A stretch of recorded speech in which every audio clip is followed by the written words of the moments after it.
여러분, 새벽에 갑자기 종아리에 쥐가 나서 비명을 지르며 잠에서 깬 경험 있으신가요? 아니면 걷다가 갑자기 다리에 쥐가 나서 꼼짝도 못하고 서 있었던 적은요? 오늘은 다리 쥐가 났을 때 단 3초 만에 통증을 풀 수 있는 응급대처법을 알려드리겠습니다. 하지만 그 전에 꼭 알아야 할 위험 신호가 있습니다. 자칫 잘못하면 근육 파열이나 더 심각한 건강 문제로 이어질 수 있기 때문입니다. 먼저 왜 60대 이상 분들이 더 조심해야 하는지 말씀드리겠습니다. 나이가 들면서 우리 몸에는 세 가지 중요한 변화가 생깁니다. 첫째, 근육량이 감소합니다.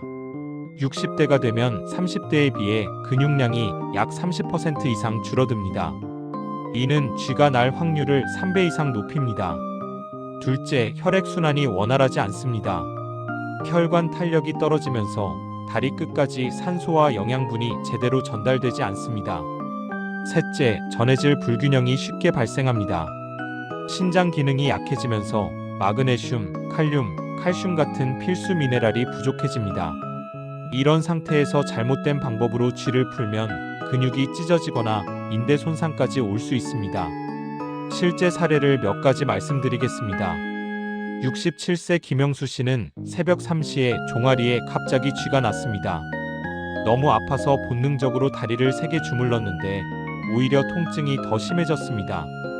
다음 날 병원에 갔더니 근육 미세 파열 진단을 받았고 2주간 깁스를 하고 물리치료를 받아야 했습니다.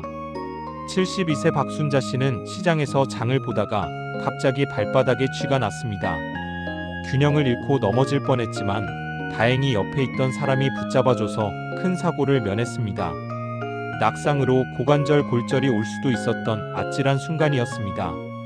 69세 최철호 씨는 일주일에 3번에서 4번씩 다리에 쥐가 났습니다. 처음엔 그냥 나이 탓으로 생각했는데 검사를 받아보니 당뇨병 초기 증상이었습니다. 그럼 이제 가장 중요한 3초 응급대처법을 알려드리겠습니다. 먼저 절대 하지 말아야 할 것들입니다. 세게 주무르지 마세요. 근육 손상 위험이 있습니다. 다리를 구부리지 마세요. 경련이 더 심해집니다. 뜨거운 물로 찜질하지 마세요. 염증이 악화될 수 있습니다. 종아리 쥐가 났을 때는 이렇게 하세요. 앉아서 또는 서서 발가락 끝을 잡고 천천히 몸쪽으로 당깁니다. 3초만 유지하면 근육이 이완됩니다. 서 있을 수 있다면 벽을 향해 서서 쥐가 난 다리를 뒤로 쭉 뻗고 발바닥 전체를 바닥에 붙입니다. 벽을 손으로 밀듯이 체중을 실으면 즉시 풀립니다. 허벅지 앞쪽에 쥐가 났을 때는 의자나 벽을 잡고 서세요. 균형을 위해 반드시 무언가를 잡으셔야 합니다.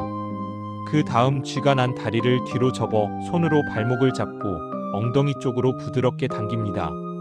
발바닥에 쥐가 났을 때는 손으로 발가락을 잡고 발등 쪽으로 천천히 젖힙니다. 수건을 발바닥에 걸고 양손으로 당기면 안전하게 스트레칭할 수 있습니다. 쥐가 풀린 후에도 중요합니다. 심장 쪽으로 쓸어 올리듯 부드럽게 마사지하세요. 그 다음 염증 예방을 위해 차가운 수건을 1분 정도 올려놓습니다. 마지막으로 전해질 보충을 위해 물을 천천히 한 컵 마십니다. 예방이 가장 중요합니다. 매일 아침 일어나기 전 침대에 누워서 발목을 10회 돌립니다. 발가락을 쭉 폈다 접었다 10회 반복하세요. 무릎을 펴고 발끝을 몸쪽으로 당겼다 밀었다 10회 반복합니다. 이 세 가지 운동이 딱 3분이면 끝납니다. 낮 시간에는 이 시간마다 물 1컵, 200ml를 마시세요. 커피나 녹차는 이뇨작용이 있어 물로 대체하시는 게 좋습니다. 하루 최소 1.5리터를 목표로 하세요. 그리고 3시간마다 의자에서 천천히 10회 앉았다 일어나세요. 종아리 근육을 강화하고 혈액순환을 돕습니다. 저녁 취침 30분 전에는 38도에서 40도 정도의 미지근한 물에 발을 10분간 담그세요. 앱솜 솔트, 즉 마그네슘 황산염 한 숟가락을 넣으면 더욱 효과적입니다. 그 다음 종아리 스트레칭을 3가지 하세요. 벽 밀기 자세로 양발을 앞뒤로 벌리고 벽을 밀듯이 30초 유지합니다. 계단이 있다면 계단 끝에 발 앞쪽만 올리고 뒤꿈치를 아래로 내립니다. 마지막으로 바닥에 앉아 수건을 발바닥에 걸고 당깁니다. 식습관도 중요합니다. 마그네슘이 풍부한 음식으로는 시금치, 아몬드, 호두 같은 견과류, 바나나, 아보카도, 검은 콩, 두부가 있습니다. 하루에 한 가지 이상 드세요. 칼륨이 풍부한 음식으로는 고구마, 감자, 바나나, 토마토, 오렌지 주스가 있습니다. 하루에 두 가지 이상 드세요. 칼슘은 매일 섭취하셔야 합니다. 우유, 요구르트, 치즈, 멸치, 뱅어포, 두유, 브로콜리를 드세요. 반대로 피해야 할 것은 과도한 카페인입니다. 하루 커피 2잔 이하로 제한하세요. 술은 이뇨작용으로 탈수를 유발하니 피하시고 짠 음식도 나트륨이 칼륨 배출을 촉진하니 줄이세요. 이제 병원에 가야 하는 위험 신호를 말씀드리겠습니다.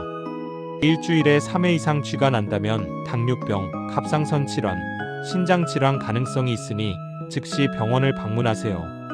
쥐가 풀린 후에도 통증이 1시간 이상 지속된다면 근육 파열이나 심부정맥 혈전증 가능성이 있습니다. 다리가 붓거나 변색된다면 혈액순환 장애 신호입니다. 쥐와 함께 저림이나 무감각이 온다면 척추 협착증이나 신경 압박 가능성이 있습니다. 특정 약을 먹은 후 쥐가 자주 난다면 이뇨제, 고혈압약, 콜레스테롤약 부작용일 수 있으니 담당 의사와 상담하세요. 다리 쥐는 단순히 나이 탓이 아닙니다. 우리 몸이 보내는 중요한 신호입니다. 오늘 알려드린 3초 응급 대처법을 기억하시고 더 중요한 것은 매일의 예방 습관입니다. 아침 발목 운동 3분, 충분한 수분 섭취, 저녁 스트레칭 이 3가지만 실천하셔도 다리 쥐로부터 자유로워질 수 있습니다. 만약 일주일에 3회 이상 쥐가 나거나 통증이 오래 지속된다면 반드시 병원을 방문하셔서 정확한 원인을 찾으시기 바랍니다. 여러분의 건강한 노후를 응원합니다.